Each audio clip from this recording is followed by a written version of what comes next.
do you think everybody wants to have kids? I said, what do you mean? Well, that's like what everyone strives to. And she was like, nah.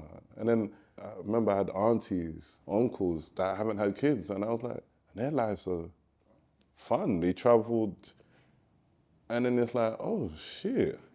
And I think that's where social media has played so much of a part, because obviously you get to see everyone's life.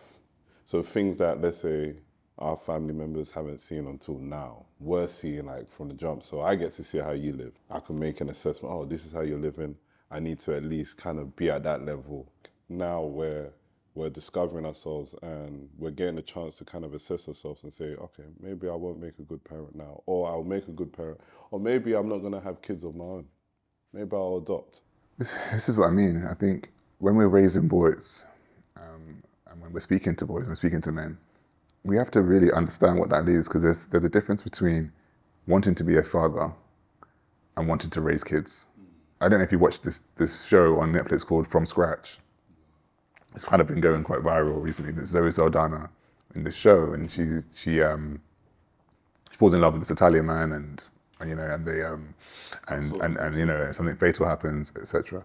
They're having a conversation because for whatever reason, they, you know, biological conception might not be the thing for them. And she said something very, very interesting. She's like, being a mother is more important to her than being pregnant. And I think that's something that we need to really look at, especially as men, as fathers. It's like, being a father is important. So what does that look like? Does that mean that if you happen to be a stepdad, is that something that you are going to like fully invest yourself into? Are you going to adopt? Would you foster? You know, like, you know what I mean? Like, it's just these kind of questions I start to ask. Are you going to, you know, open up your doors to young people in the community and be a father figure and be a role model in that way, providing a level of safety and security for them? Because there's loads of people that, you know, don't grow up with fathers in their home, so, or in their lives, and they don't know what that looks like or understand. So I guess it's about being able to ask ourselves these questions and really sit with it and figure out what we're doing in that sense. What you just said is powerful, because that relates back to my relationship with my uncle, who's like my father. And my dad died when I was 13. There weren't no form of counselling when he died. Went to school, there was no break, is what it is. And it was weird because I knew this man loved me and he cared for me. But what I couldn't understand was that he wasn't my biological dad. So it's like, how can another man love me like I'm his son? But not in like, you're like my son. I'm talking about this guy cared about me and he wasn't questions about my education. It was like, how are you doing? And I'm answering the question like, I'm so standoffish, and I didn't conceptualize that. And like now at 32, I'm starting to see him as a father, because I'm understanding the difference between raising a child and having a child. And what you just said is like highlighted that in my personal experience. Imagine if more men understood that, as opposed to it being a thing where we're out here just having more kids and thinking we're the dads because we pay bills, and we're not actually raising our kids and spending time with them and so on. So we wouldn't look at it such a negative thing of looking after someone else's children, or even just being there for young men in our society, you know what I mean? And that's what goes back to this whole individualist. It's like, if it's not my blood, then... Yeah, like, then you don't care. Like, but why? Why don't you care? Why? There's a show on Sky, and I've completely forgotten what the name of it is, but it's about, I think it's called The Council or something, or the Dad Council. And I think the premise of the story is that the dad, for these 5 kids, he passes away due to cancer. But before he goes, he enlists the council of 5 men in the community, you know, from various backgrounds, like white, black, Latino, gay, straight, whatever. Like, he lists 5 men to be in his children's lives, to basically to support his wife going through what she's going through, but also to support them all, to be able to have somebody to go to and support them in the ways that he would support his kids. And I think that that's so important, because these are the for me personally, these are the reasons for extended family. This is the reasons for godparents. This is the reasons for mentors.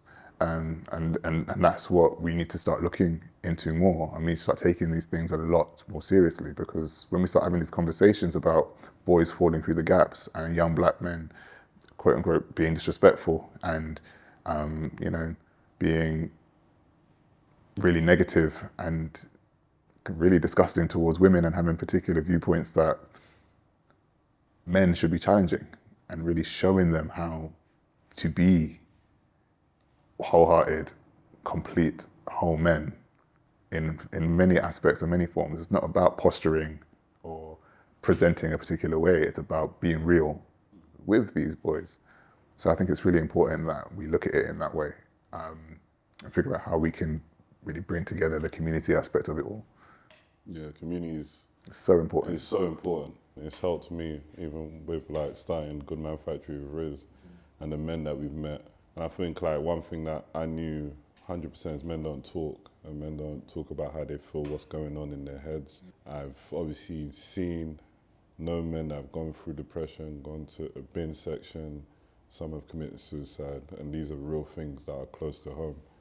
And a lot of the time you start looking at it, it's like, who has checked in on my man or spoke to my man? And it's like, wow, nobody's actually spoke to my man. No one's actually heard him out, you know what I mean? And sometimes like it is hard because everyone's going through stuff and so on. So, but I definitely think like start having Goodman Factory and meeting the different types of men we've met, we need to make more and more time and an effort to kind of like do community stuff. And hopefully in the future we're going to definitely be doing events for Goodman Factory, just to invite people, just to make sure that, so we can just have this network link up.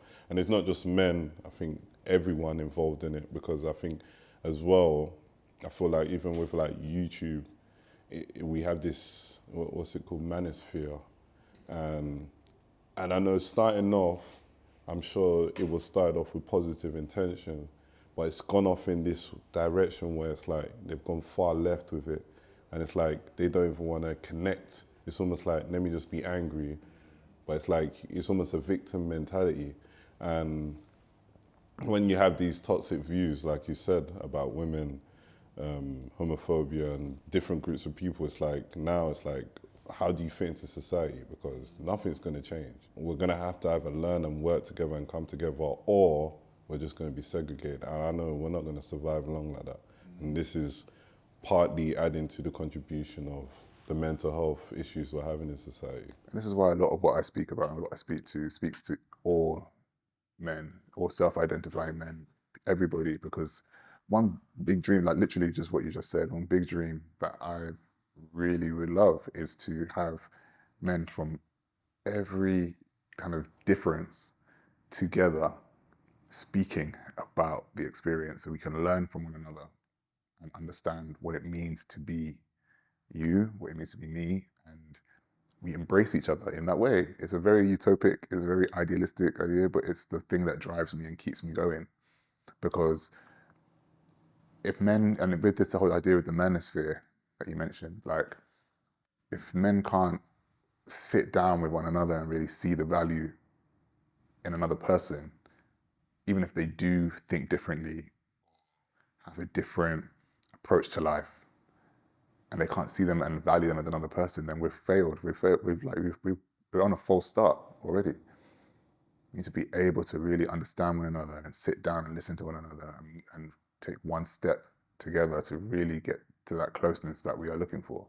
There's so many things that we as humans don't understand, but as men, it's really important that we figure out, these elements of closeness, intimacy, love, and understanding what that looks like on a really granular level.